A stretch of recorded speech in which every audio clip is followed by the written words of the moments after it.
कहानी किसको ढूंढे जग बंधे, शिव तेरे संग है। हिमालय की गोद में बसा एक छोटा सा गांव था, आनंदपुर। इस गांव में हर सुबह शंखध्वनि और एयूएम नमः शिवाय के मंत्रों से दिन की शुरुआत होती थी। लोग सरल थे, लेकिन एक युवा था जिसकी आत्मा बेचैन रहती थी। उसका नाम था अर्जुन। अर्जुन के मन में हमेशा एक प्रश्न गूंजता था, शिव कहाँ हैं?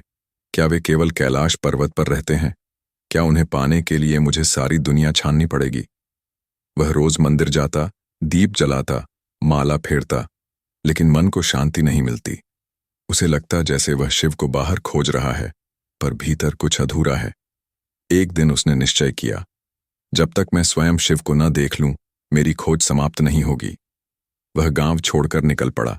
जंगल, नदियां, पहाड़ पार करता गया।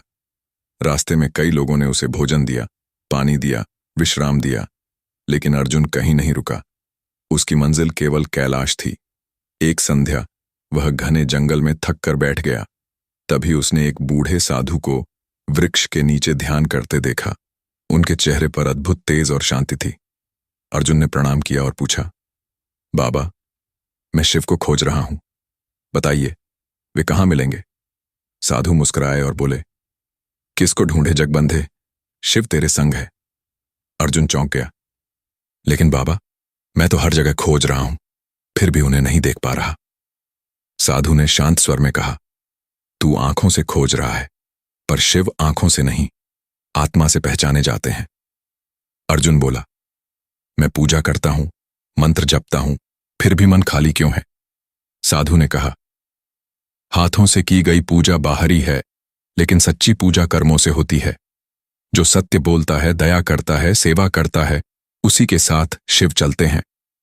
फिर साधु बोले, सच्चा कैलाश वह स्थान नहीं जहां पर्वत हैं, सच्चा कैलाश वह हृदय है जहां कर्म पवित्र हैं। ये शब्द अर्जुन के हृदय में उतर गए। उस रात वह साधु के पास सो गया। सुबह जागा तो साधु वहां नहीं थे, बस हवा में गूंज रहा था, एयूएम नमः शिवाय। अर्जुन समझ गया, शिव मुझे रास्ता दिखाने स्वयं आए थे। अब वह वापस अपने गांव लौटा, पर अब उसकी दृष्टि बदल चुकी थी। वह हर इंसान में शिव को देखने लगा। भूखे को भोजन देना, शिव की पूजा; बीमार की सेवा करना, शिव का अभिषेक; दुखी को सांत्वना देना, शिव का भजन। कुछ समय बाद गांव में भयंकर सूखा पड़ा। लोग निराश हो गए। अर्जुन ने सबको एकत्र किया और कहा, आओ मिलकर कुआं खोदें, पेड़ लगाएं, एक दूसरे की सहायता करें। शिव हमारे साथ हैं। सभी ने मिलकर परिश्रम किया। जल निकला, धरती फिर हरी हो गई, गांव में जीवन लौट आया। लोग अर्जुन को महान मानने लगे, लेकिन वह मुस्कुराकर कहता, महान मैं नहीं, महान वह शिव है जो हर हृदय में निवास करता है। एक दिन गांव में भजन गूंजा, किसको ढूंढे जग बंधे, शिव तेरे संग है, बाहर क्या खोजे रे प्राणी, भीतर ही अनंत रंग है। अर्जुन की आंखों से आंसू बह निकले। उसने महसूस किया, हर श्वास में, हर धड़कन में, हर कर्म में शिव सदा साथ हैं। अब उसे कैलाश जाने की आवश्यकता नहीं थी, क्योंकि उसका हृदय ही कैलाश बन चुका था। और आनंदपुर गांव प्रसिद्ध हुआ, मंदिरों से नहीं, बल्कि लोगों के सच्चे हृदयों से।